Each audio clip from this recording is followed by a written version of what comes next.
பிஸ்மில்லாஹிர்ரஹ்மானிர்ரஹீம்.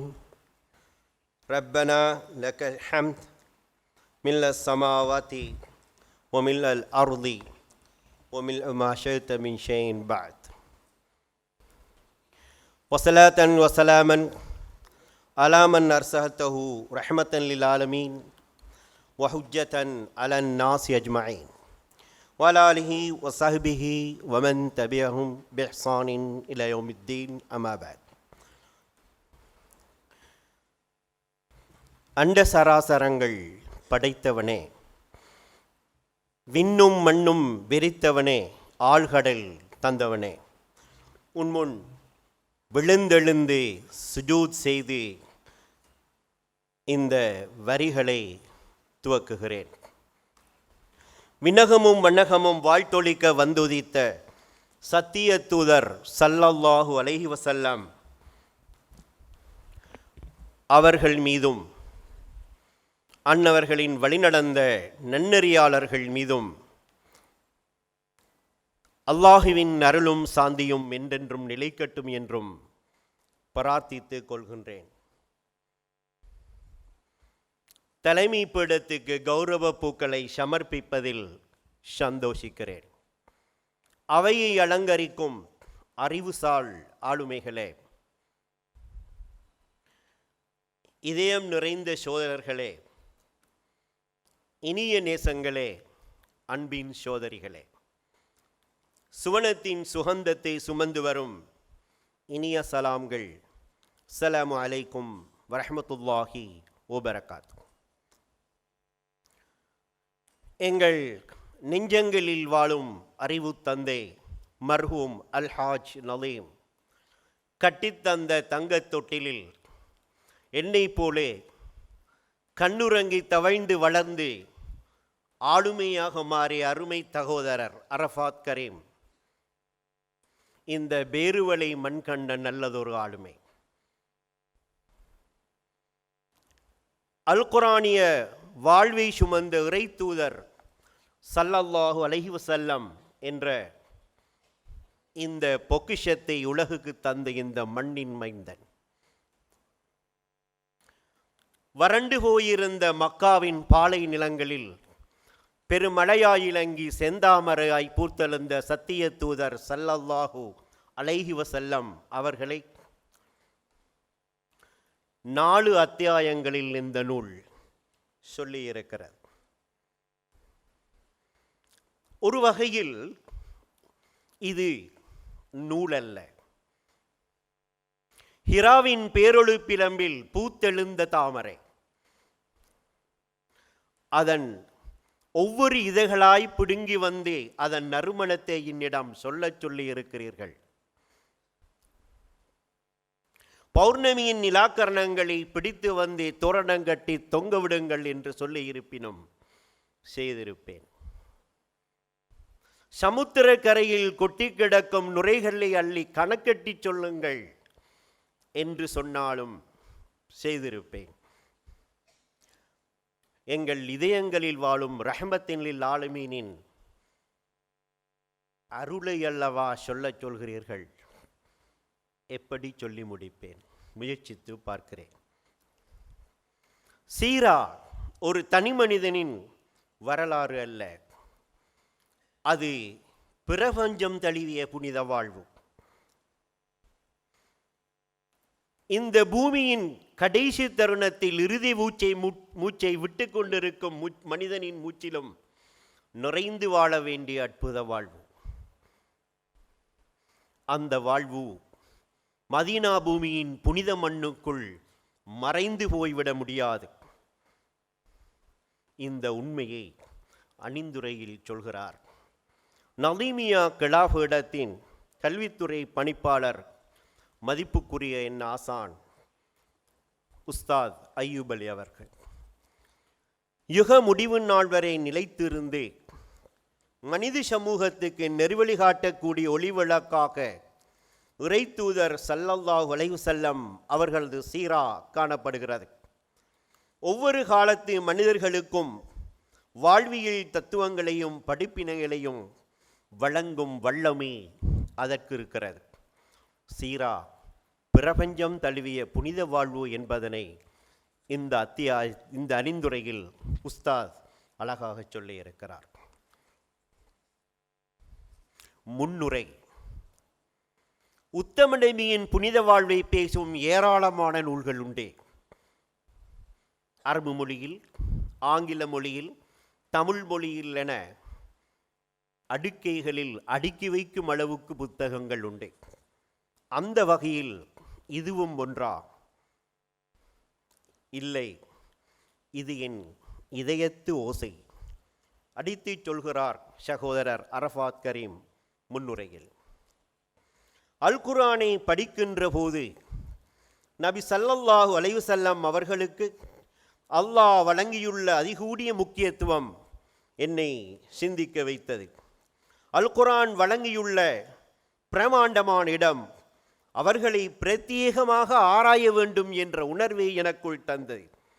எனவே சம்பிரதாயபூர்வமாக அவர்களை அறிமுகப்படுத்துவதை தாண்டி நாம் வாழும் இன்றைய சூழலுக்கேற்ப சீராவை அறிமுகம் செய்யவும் இறைத்தூதரின் வாழ்வின் பிரதான செய்திகளை பகிர்ந்து கொள்ள வேண்டும் என்ற அவாவும் இம்முயற்சிக்கு உடனடி காரணியாகிய யதார்த்தமான வரிகள். இதயமே அங்கு வந்து நின்று பேசுவது போல் இருக்கிறது. சகோதரர் அரஃபாத் கரீமின் முன்னுரையே இந்த செந்தாமரையின் முதல் நறுமணம்.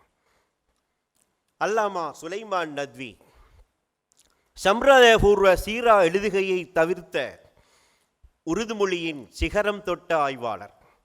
சீரத்துன் நபி அவரது நூல்களில் தலையாயது. கலாநிதி முஹையுத்தீன் அஹ்மத் இதனை முஹம்மது த ஐடியல் ப்ரொஃபெட் என்ற தலைப்பில் 8 அத்தியாயங்களில் சொல்லியிருப்பார். அந்த நூலின் முன்னுரையில் சொல்லும் கருத்தின் சாயலை கலாநிதி அரஃபாத் கரீமின் முன்னுரையிலும் காண்கின்றேன். இந்த நூலின் முதல் அத்தியாயம் இப்படி விரிகிறது: அல் குர்ஆனின் ஒளியில் இறைத்தூதர். இந்த நூலின் மையப்புள்ளியும் அதுதான். அல் குர்ஆன் இந்த பிரபஞ்சம் கண்ட ஒரு அழகிய கனவு. அந்த கனவை சுமந்து இன்ன மண்ணுக்கு வந்து வாழ்ந்த சத்திய தூதரின் கனதியை, அவர்களின் பணியின் மகிமையை, அவர்களின் வழிகாட்டலின் பெருமையை இந்த அத்தியாயம் பேசியிருக்கிறது. இறுதி தூதரின் மக்கா பிறப்பு அகிலத்தோனின் ஒரு அருட்கொடையாக அமைந்தாலும் கூட அது 5000 ஆண்டுகளுக்கு முன்னே சஃபா மலையின் இடுக்கிலிருந்து ஒலித்த இப்ராஹிம் அலைஹிஸ்ஸலாம் அவர்களின் குரல் அவர்களின் விரல்களின் இடுக்குகளுக்கிடையே ஓடி வந்து ஹிஜ்ரி 6ஆம் நூற்றாண்டின் பிற்பகுதியில் ஹிராமலையில் இறங்கிய பேரொளி பிளம்பினூற்று. அது ஒழுக்கமாய், விழுமியமாய், பண்பாடாய், மலைச்சாரலாய் அந்த மணல் தரையில் வந்து விழுந்தது. ஒழுக்கம், விழுமியம், பண்பாடு என்பவற்றை இழந்து பட்டுப்போயிருந்த மனித மரங்களை அது துளிர்க்கச் செய்தது.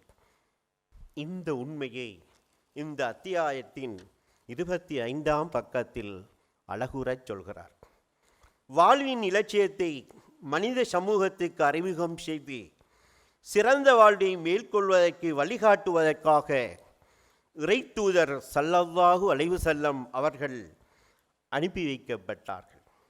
வாழ்வின் இலக்கு தெரியாது சிறுக்கிலும் அனாச்சாரங்களிலும் மூழ்கி உலக வாழ்வின் நட்ப இன்பங்களை அனுபவித்து கொண்டிருந்த ஒரு சமூகத்தை நபி ஸல்லல்லாஹு அலைஹி வஸல்லம் அவர்கள் வாழ்வு பற்றிய தெளிந்த பார்வைகளோடு கூடிய சிறந்த ஒழுக்க விழுமியங்கள் கொண்டதாக உருவாக்கினார்கள். எத்தனை யதார்த்தமான உண்மை! அழகான வரிகளில் அந்த உண்மையை சொல்ல 19 தொடக்கம் 64 பக்கங்கள் வரை 20 உபதலைப்புகளில் இந்த சிந்தனையை விளக்கியிருக்கிறார். ஆழமான நோக்கு, அழகான அணுகல். உண்மையில் என் கடிகார முள் மட்டும் எச்சரிக்காமல் இருந்திருப்பின் இந்த ஒவ்வொரு தலைப்பு பற்றியும் ஒரு 5 நிமிடம் சொல்லியிருப்பேன். இதயத்தை தொடும் வகையில் அல் குர்ஆனின் ஒளியில் உத்தம நபிகளாரின் உன்னத பண்புகள் அல் குர்ஆனின் ஒளியில் பிரகாசிக்கின்ற அழகை சொல்கிறார். வானத்து நட்சத்திரங்களை கணக்கெடுத்து விடலாம், அவற்றின் ஒளிக்கிரணங்களின் எண்ணிக்கையை கூட சொல்லி முடித்து விடலாம். ஆனால் பூமியில் வாழும் அல் குர்ஆனின் மகத்துவத்தை, பூமியில் நடந்து திரிந்த அல் குர்ஆனின் மகத்துவத்தை, அது வாழ்ந்து காட்டிய மகோன்னதத்தின் உன்னதத்தை எப்படி வார்த்தைகளுக்குள் அடக்கி முடிப்பது? அங்கு அரஃபாத் கரீமின் பேனா மட்டுமல்ல, அதன் வரலாற்றை எழுதவில்லை என்ற ஒவ்வொரு பேனாவும் தோற்றுத்தான் போனது. சுவனத்தில் வாழ வேண்டிய சூரியனின் கிரணங்களுக்கு இந்த பூமியில் யார்தான் மையடிக்க முடியும்? அந்த யதார்த்தத்தை சகோதரரின் இந்த அத்தியாயம் எனக்கு சொல்லியிருக்கிறது. அல் குர்ஆனின் ஊடாக இறைத்தூதர் அவர்களது பயணத்தை வாசித்தல் என்ற பகுதியை மட்டும் படித்து பாருங்கள். இதயத்துக்குள்ளால் வந்து ஏதோ அடித்துக் கொள்வது போல் இருக்கும். அருமை சகோதரரை அரஃபாத் கரீம், உங்கள் பேனா வாழ்க. இறை தூதர்கள் இந்த பூமிக்கு வந்தார்கள், வாழ்ந்தார்கள், வளப்படுத்தினார்கள், மகோன்னதர்களை கூட படைத்தார்கள். அவர்கள் அனைவரையும் அல் குர்ஆன் வாழ வைத்திருக்கிறது. ஆனால் அகிலம் தந்தவனின் அற்புத தீர்ப்பு எவ்வளவு அழகானது! தன் இறுதி வேதத்தையே வாழ்வாக ஆக்கிய விந்தையை ஸல்லல்லாஹு அலைஹி வஸல்லம் அவர்களின் வாழ்வில் அல்லவா மட்டும் சந்திக்கின்றோம். சத்தியமாக ஸல்லல்லாஹு அலைஹி வஸல்லம் அவர்கள் வரலாற்றில் வாழவில்லை, அவர்களில் ஒரு வரலாறே வாழ்கிறது. அல் குர்ஆனில் அவர்கள் வாழவில்லை, அல் குர்ஆனே அவர்களில் வாழ்கிறது என்பதை இந்த அத்தியாயம் அடித்து சொல்லியிருக்கிறது. 2வது அத்தியாயம் இறை தூதரின் வாழ்வில் ஒரு நாள். உண்மையில் இந்த தலைப்பை சகோதரர் எப்படி தெரிவு செய்தார்? ஒரு அழகிய தலைப்பு. அகிலம் தந்தவனின் தூதராக, குடும்பத்தின் தலைவனாக, அரசிருக்கையை அலங்கரிக்கும் அரசனாக, ஒரு ஏழையின் காவலனாக, களங்களில் கொடியேந்தும் வல்லவனாக, ஏழைகளின் அபயமளித்து காப்பவராக, பண்பாடுகளின் சிகரமாக, சுஜூதுகளில் கண்ணீர் வெட்டழுவும் அல்லாஹுவின் உண்மை அடியானாக. சத்திய தூதரின் ஒவ்வொரு நாளும் எப்படி கழிந்தது? இந்த அத்தியாயம் அழகாக சொல்லியிருக்கிறது. சீராவை இப்படி எழுதியவர்கள் யாரேனும் இருக்கிறார்களா என்று படிக்கும் போது 20ஆம் நூற்றாண்டின் எகிப்து தந்த ஆளுமை ஹாலித் முகமது ஹாலித் அவர்களை சந்திக்கின்றோம். ஏராளமான சீரா நூல்களை தந்த மகத்தான ஆளுமை. அந்த நூல்கள் பற்றியெல்லாம் சுருக்கம் கருதி பேசவில்லை, விரிவை தவிர்த்திருக்கிறேன். ஆனால் தமிழில் இப்படியொரு நூல் இதுவரை வரவில்லை. சகோதரர் அரஃபாத் கரீம் அதன் இலக்கை இப்படி சொல்கிறார். இறை தூதர் ஸல்லல்லாஹு அலைஹி வஸல்லம் அவர்களின் வாழ்க்கை பற்றிய ஆய்வில் அவர்கள் ஒவ்வொரு நாளையும் எப்படி கழித்தார்கள் என்பது முக்கியத்துவம் பெறுகிறது. ஒரு மனிதனுக்கு இருக்க வேண்டிய அனைத்து பண்புகளையும் கொண்டிருந்த ஒரு உயர்ந்த தூதராக அவர்கள் விளங்கினார்கள். இத்தகைய முழுமையான முன்மாதிரி கொண்ட தூதரின் ஒரு நாள் வாழ்வு எப்படி அமைந்திருக்கும் என்பதை தெரிந்து கொள்ள உள்ளங்கள் எப்போதும் ஆர்வம் கொண்டிருக்கும். நபிகளாரின் அன்றாட வாழ்வை எமது வாழ்வில் பிரயோகித்து பார்க்கவும், அதனூடாக இறை திருப்தியையும் அவர்களது நேசத்தையும் பெற்றுக்கொள்ளவும் நாம் எத்தனிப்பதற்கு இந்த பெருவாழ்வு உதவ முடியும் என சொல்லியிருக்கிறார். அழகான வரிகள். பக்கம் 65 தொடக்கம் 82 வரை படித்து முடிக்கும் போது இதயத்தில் ஒரு குரல் ஓங்கி ஒலிக்கிறது. சத்திய தூதரின் உயரிய வாழ்வு ஒரு தனி மனிதனின் வாழ்வு அல்ல. அகிலத்தின் முதல் மனிதனாய் இறை தூதை சுமந்த முதல் ஆளுமையாய் பூமிக்கு வந்து வாழ்ந்த ஆதம் அலைஹிஸ்ஸலாம் அவர்கள் முதல் இந்த மண்ணிலிருந்து விடைபெற்ற ஈசா அலைஹிஸ்ஸலாம் அவர்கள் வரை எத்தனை நபிமார்கள் இந்த வாழ்வில் வந்து வாழ்ந்தார்களோ, இந்த பூமியில் வந்து மனிதர்களாக வாழ்ந்து நபிமார்களாக திகழ்ந்தார்களோ, அந்த அத்தனை நபிமார்களதும் வாழ்வின் முற்றுப்புள்ளியே இந்த வாழ்வு என்பதனை இந்த அத்தியாயத்தை படிக்கும் போது உணர முடிகின்றது.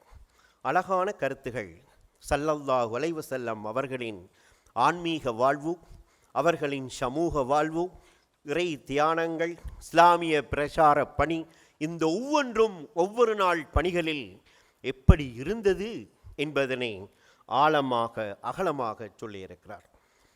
இறை தூதர் காட்டிய ஒழுக்க நெறி 3வது அத்தியாயம். இந்த அத்தியாயத்தில் இப்படி சொல்கிறார்: ஒழுக்க பெருமானங்கள் முற்றிலும் தலைகீழாக மாற்றம் பெற்றுள்ள சமகால உலகில் மனித விழுமியங்களை பாதுகாக்க ஒழுக்கத்தின் பங்கு மற்றும் அதன் இன்றியமையாத தேவை குறித்து விழிப்புணர்வை ஏற்படுத்துவது அவசியமாகும். அதற்காக வேண்டி ஒழுக்கத்தின் சிகரத்தை தொட்ட உன்னத மனிதரின் பண்பாட்டு வாழ்வை உலகுக்கு சமர்ப்பிப்பது காலத்தின் தேவையாக உள்ளது. எத்தனை யதார்த்தமான வரிகளில் ஸல்லல்லாஹு அலைஹி வஸல்லம் அவர்களின் ஒழுக்க வாழ்வின் அவசியம் பற்றி சொல்கிறார். 19ஆம் நூற்றாண்டு தந்த விஞ்ஞான மேதை ஷாதுலியா தரீகா தந்த ஆன்மீக செம்மல் இமாம் பூசரி ரஹ்மத்துல்லாஹி அலைஹி அவர்களுடைய கசீதத்துல் புர்தாவில் 37-57 பைத்துகளில் ஒரு பாடல் வரும். ஃபாக்கன் நபியீன ஃபீ ஹல்கின் வ ஃபீ ஹுலுகின் வலம் யுதானூஹு ஃபீ இல்மின் வலா கரமின். மண்ணுக்கு வந்த மாநபிகள் அனைவரிலும் மேம்பட்டு திகழ்ந்தார்கள் உயர் நபிகள் கோமான். நல்வடிவில் நற்குணத்தில் பெரும் தன்மை நல்லறிவில் நபிமார்கள் எவர்க்குமே நெருங்கி வர முடியவில்லை. அக்ரிம் பி ஹல்கி நபியின் ஜானஹு ஹுலுகுன் பில் ஹுஸ்னி முஷ்தமிலின் பில் பிஷ்ரி முத்தசிமின். மேன்மை மிகு நபிமீனி நற்குணங்கள் அலங்கரிக்கும் நிறைவான நல்லழகும் மலர்ந்த முக போரெலிலும் எங்கனுமே பறந்திருக்கும். அந்த மகானின் வர்ணனைகள், அந்த நபி மீது கொண்ட அற்புத ஆளுமையின் மீது கொண்ட ஈர்ப்பு, அந்த பண்பாட்டில் கண்ட திளைத்த தன்மை இந்த அத்தியாயத்தின் 5 உபதலைப்புகளிலும் அழகாக இலையோடு இருக்கிறது. அழகிய அணுகள், எளிய விளக்கம், ஒரு நற்குண பூங்கா இந்த அத்தியாயம் எங்கும் விரவி இருப்பதனை நீங்கள் காணலாம்.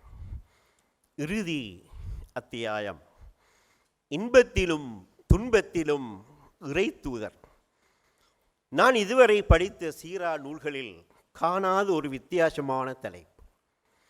துயர புயல்கள் தன்னை தூக்கி எறிந்த போதும், இன்ப மாருதம் தன் முகம் தழுவி அரவணைத்த போதும் சற்றும் மாறாமல் புன்னகை பூத்து வாழ்ந்த உத்தம நபியின் அழகிய வாழ்வை இந்த அத்தியாயம் பேசியிருக்கிறது. ஒரு இன்பத்தையும் ஒரு துன்பத்தையும் மட்டும் உதாரணத்துக்காக காட்டுகிறேன்.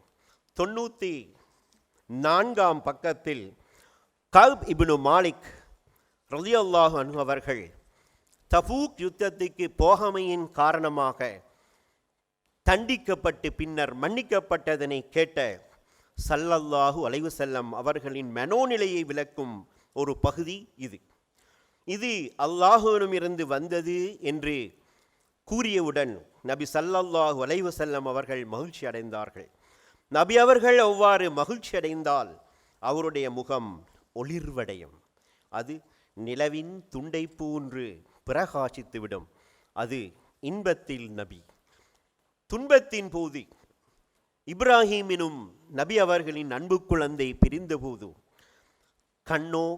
கண்ணீர் வடிக்கிறது, உள்ளம் கணக்கிறது. இப்ராஹீமே, உன் பிரிவு துயரால் நாம் கவலைப்படுகிறோம் என்றாலும் எம் இரட்சகனுக்கு திருப்தி அளிப்பியவற்றை மட்டுமே கூறுகிறோம் என்ற சத்திய தூதரின் ஆன்மா பேசிய வரிகளை சகோதரர் அரஃபாத் கரீம் பதிவு செய்திருக்கிறார். படிக்கும் போதெல்லாம் இதயத்தை ஒரு பக்கத்தில் அடைத்து கொண்டும் மறுபக்கத்தில் அரவணைத்து கொண்டும் செல்லும் நல்லதொரு அத்தியாயம்.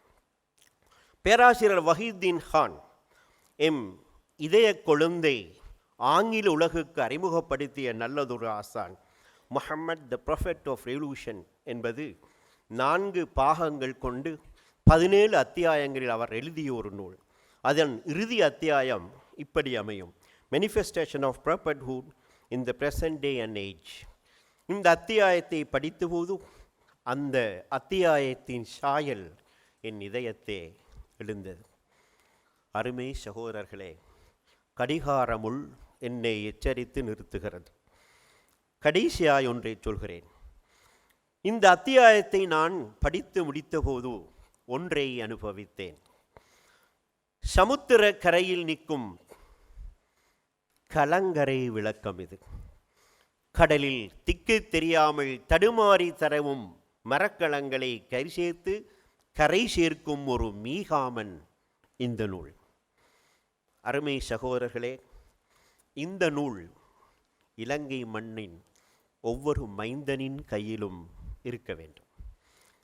சிங்கள மொழியிலும் கூட இந்த நூல் தேவை.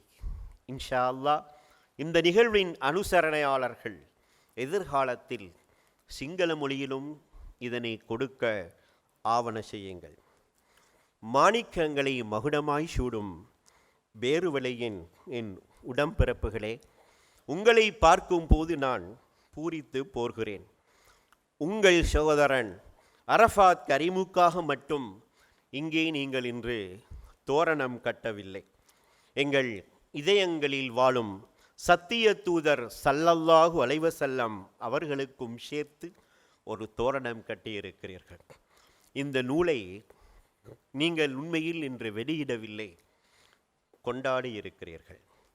வல்லவன் ரஹ்மான் உங்கள் அனைவரும் மீதும் அருள்மாடி புரியட்டும். இதயம் நிறைந்த வாழ்த்துக்கள். சகோதரன் அரஃபாத் கரீமின் பேனா இதைவிட தர வேண்டும், இன்னும் தர வேண்டும், ஏராளம் தர வேண்டும். இந்த மண்ணும் மனிதர்களும் அதனால் மாற வேண்டும், மணக்க வேண்டும். எதிர்கால தலைமுறையில் வாழும் சின்னஞ்சிறு சிறார்களின் இதயத்தில் சீரா வாழ வேண்டும், மூச்சாக வேண்டும், நடக்க வேண்டும். ஆசை, கனவு, அவா. வாஹிரு தவானா அனில் ஹம்துலில்லாஹி ரப்பில் ஆலமீன். அஸ்ஸலாமு அலைக்கும் வரஹ்மத்துல்லாஹி வபரகாத்துஹு.